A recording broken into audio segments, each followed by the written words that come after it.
अखंडमंडलाकारं व्याप्तं येन चराचरं तत्पदं दर्शितं येन तस्मै श्रीगुरुवे नमः। अज्ञानान्धस्य लोकस्य ज्ञानाञ्जनशलाकया चक्षुरुन्मीलितं येन तस्मै श्रीगुरुवे नमः।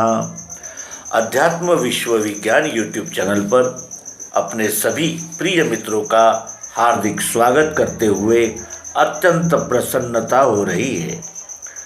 अध्यात्म विज्ञानमय जीवन दर्शन, यह परम पूज्य डॉक्टर जीवनानंद जी चैतन्य इनके लेखों का संग्रह इस समय हमारे हाथ में है और हम स्वामी जी के बहुमूल्य मार्गदर्शन का आनंद उठा रहे हैं और उस मार्गदर्शन में हमें गतकालीन वैभव और आने वाले समय की पुकार सुनाई देती है।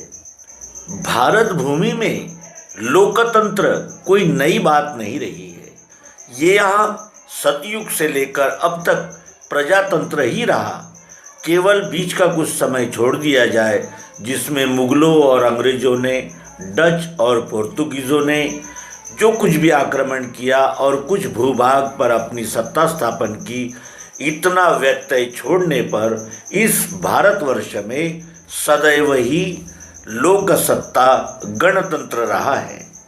और सतयुगीन प्रजातंत्र का क्या स्वरूप था, इस विषय में स्वामी जी का एक लेख यहाँ हम प्रस्तुत करने का प्रयास कर रहे हैं। वैदिक काल से गणतंत्र अर्थात प्रजातंत्र की परंपरा राज्य संचालन प्रणाली है। वेद काल में साम्राज्यवाद, एकाधिकार सत्ता, डिक्टेटरशिप, साम्यवाद, नाजीवाद, फासिज्म आदि नहीं थे। नैव राज्यम न राजासीत् न च दंडो न दांडिका धर्मेणैव प्रजा सर्वे रक्षन्ति स्म परस्परम। यह महाभारत का श्लोक इसका प्रमाण है। जैसे जैसे समय बदलता गया, राज्य शासन की प्रणालियाँ बदलती रही और सुधारना ने कुधारणा स्वरूप धारण कर लिया, जिसका स्वरूप वर्तमान का समय है, जो किसी से छिपा नहीं है। स्वं स्वं चारित्र्यं शिक्षरेण पृथ्वीव्यां सर्वमानवाः। यह मनुस्मृति का लेख उद्धृत करते हुए स्वामी जी कहते हैं कि पृथ्वी के सब मानव अपने गुण अर्थात वर्ण का और स्वधर्म पालन करते हुए परस्पर रक्षक और रक्षित रहते थे। प्रजा व्यवस्था के लिए ही राज्य संस्था निर्माण होती है। यदि प्रजा में किसी प्रकार की गड़बड़ी, अशांति न हो तो राज्य संस्था की आवश्यकता ही नहीं रहती। देश, काल, समय, परिस्थिति ही विभिन्न प्रकार की राज्य संस्थाएं निर्माण होने का एकमात्र कारण है।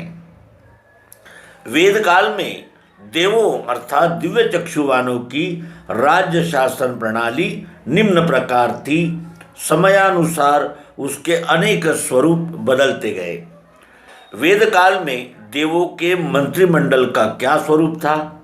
विष्णु यह राष्ट्र अध्यक्ष थे। उस समय विश्व एक राष्ट्र था और वर्तमान के राष्ट्र प्रांत अर्थात सूबे थे। इस प्रकार की शासन प्रणाली स्थापित करना विशेष विभूति अवतारी पुरुषों का ध्येय रहता है। भूमि सप्त सागर मेखला एक भूप रघुपति कौशला। यह रामचरितमानस की चौपाई उद्धृत करते हुए आगे कहा है कि विष्णु यह कश्यप अदिति के ज्येष्ठ पुत्र थे। विष्णु ने राष्ट्रमंडल के कार्यवाहक नियुक्त किए थे।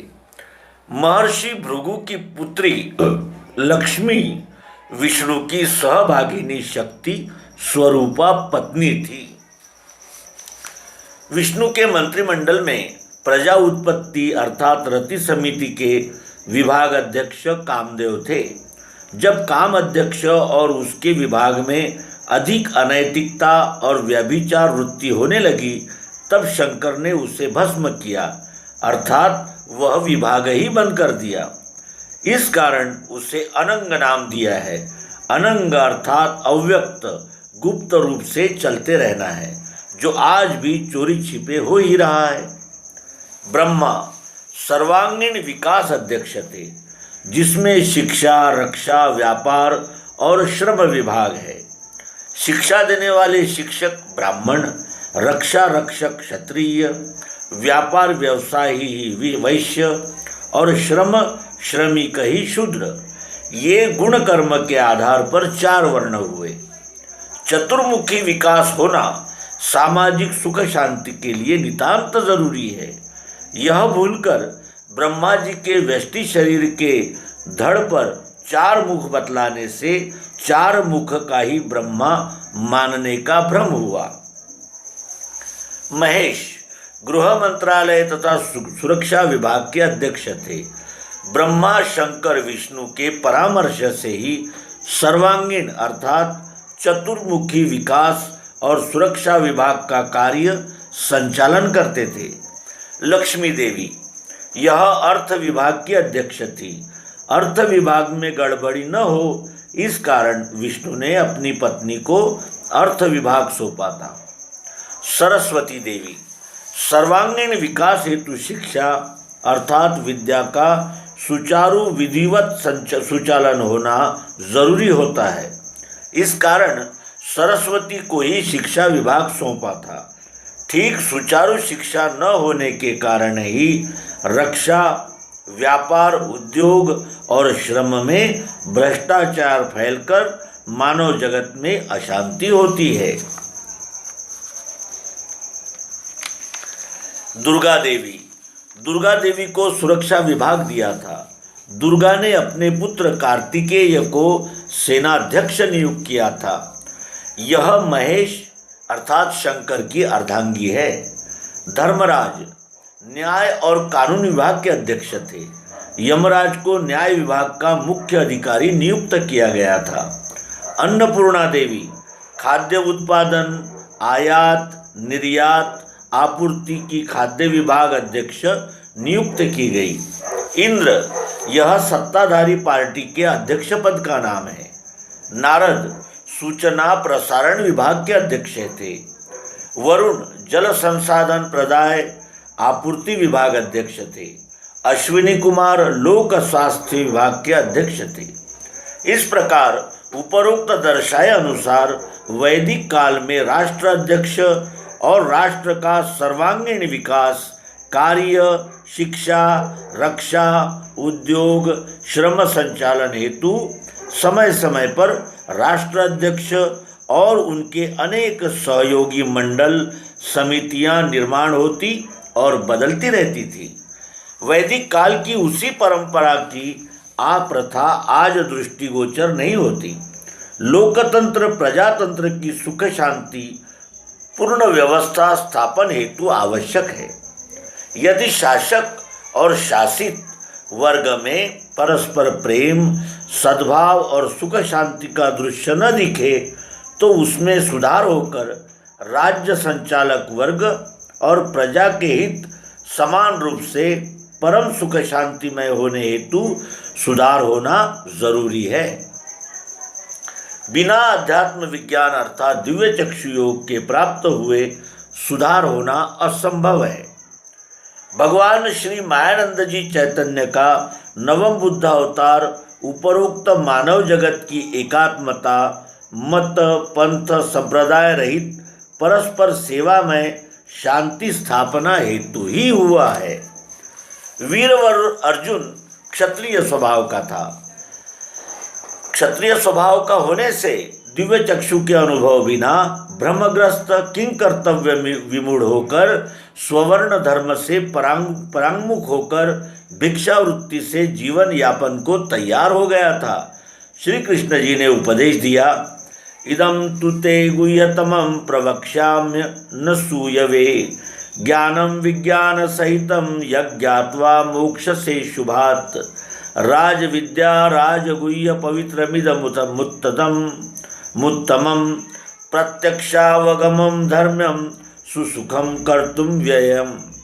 यह गीता के 90वें अध्याय का पहला और दूसरा श्लोक उद्धृत करते हुए स्वामी जी विवरण देते हैं कि जिस विश्वरूप की अखंड एकात्मता का ज्ञान होने से मानव मात्र भ्रमग्रस्त अंधविश्वास की मानिंदी से छूटकर राज्य का कार्य सुचारू रूप से संचालन कर सकता है, वही राज्य कारण कुशलता से चलाने वाली राज्य विद्या, राज का गुप्त भेद, जिससे समझ में आकर धर्म रूपी वृक्ष की प्रत्यक्ष पहचान जिसके द्वारा होती है, पवित्र और उत्तम सुख साध्य होता है, वही अध्यात्म विज्ञान पूर्ण बोध ज्ञान मैं तुम्हें कहता हूँ। यह कहकर श्री कृष्ण जी ने मया तत्मिदं सर्वं जगत व्यक्त मूर्तिना मत्स्थानि सर्वभूतानि न चाहम तेष्वस्थितः, यह गीता के 90वें अध्याय का चौथा श्लोक उद्धृत किया है। अव्यक्त निराकार रूप से संपूर्ण व्यक्त साकार जगत में मैं भाव से परमात्मा ही है। जब तक राजकारण चलाने वालों को प्राणी मात्र के रूप में परमात्मा ही है यह निश्चय नहीं होगा, तब तक राज्य कारण सफल होना संभव नहीं है।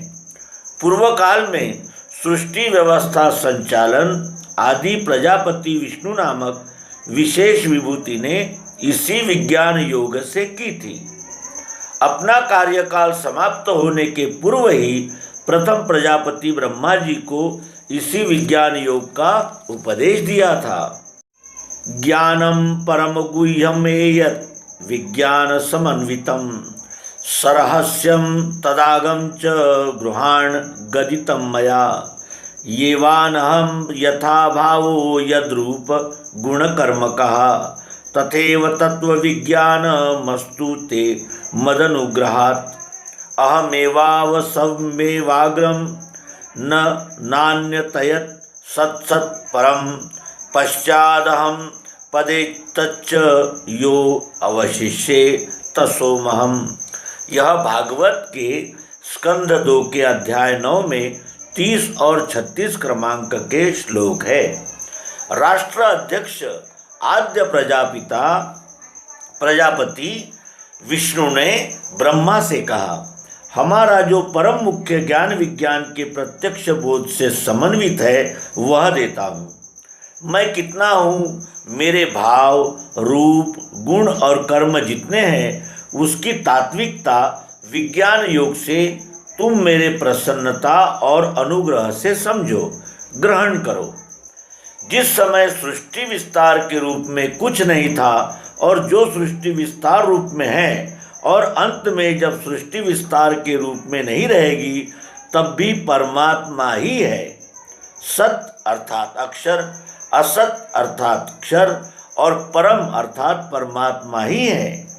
यह अध्यात्म विज्ञान दृष्टि विष्णु ने ब्रह्मा को देकर सर्वांगीण अर्थात चतुर्मुखी विकास अध्यक्ष के स्थान पर ब्रह्मा की पदोन्नति प्रथम प्रजापति के रूप में राष्ट्र अध्यक्ष मनोनीत किया। इसी परंपरा प्राप्त ज्ञान के आधार से ब्रह्मा जी ने प्रजा की व्यवस्थात्मक सृष्टि सुचारू रूप से चलाई, जिसका प्रमाण भगवद गीता में इस प्रकार है। महर्षयः सप्त पूर्वे चत्वारो मनवस्थता मद्भावा मानसा जाता येषां लोक इमः प्रजा। यह गीता के 10वें अध्याय का 6वां श्लोक इसका प्रमाण है। अर्थात 11 महर्षि और 14 मनु मनोनीत करके ब्रह्मा जी ने सृष्टि व्यवस्था का सुचारू संचालन किया। प्राणियों की रचना नहीं की बल्कि बिगड़ती हुई व्यवस्था में सुधार किया। इस प्रकार हमने स्वामी जी श्री जीवनानंद जी चैतन्य इनके अध्यात्म विज्ञान में जीवन दर्शन इस लेख संग्रह से सतयुगीन प्रजातंत्र का स्वरूप इस लेख का अवलोकन किया और यह इस यानी लेख से सिद्ध है कि प्राचीन काल से ही हमारे भारत में राज्य व्यवस्था व्यवस्थित सुचारू रूप से कार्य कर रही थी और उन विषयों के निपुण व्यक्तियों को ही ये दायित्व सौंपा गया था जिसके वजह से भारत ये सदैव विश्व के अनुकरणीय देशों में रहा है और भारत भूमि ही ऐसी रही है जिन्होंने अनेक प्रकार का आदर्श इस संपूर्ण विश्व के समक्ष रखा। मित्रों, स्वामी जी के उपदेशों का हम सतत लाभ ले रहे हैं और आप सभी से अनुरोध है कि आप इस लेख को व्यवस्थित और क्रमशः समझेंगे और जानत तुम्ही होई जाई, इस प्रकार विश्वरूप परमात्मा की अनन्य भक्ति करते हुए हम सब अपने इस नर जन्म का सार्थक करेंगे, हमारा उद्धार होगा और जन्म मरण के इस चक्र से छूटकर फिर हम जन्म तो लेंगे लेकिन अब विश्व सेवा के लिए ही हमारा आगमन होगा। इस सदिच्छा के साथ नर्मदे हर सद्गुरु भगवान की जय, विश्वरूप परमात्मा की जय। ओम शांति शांति शांति।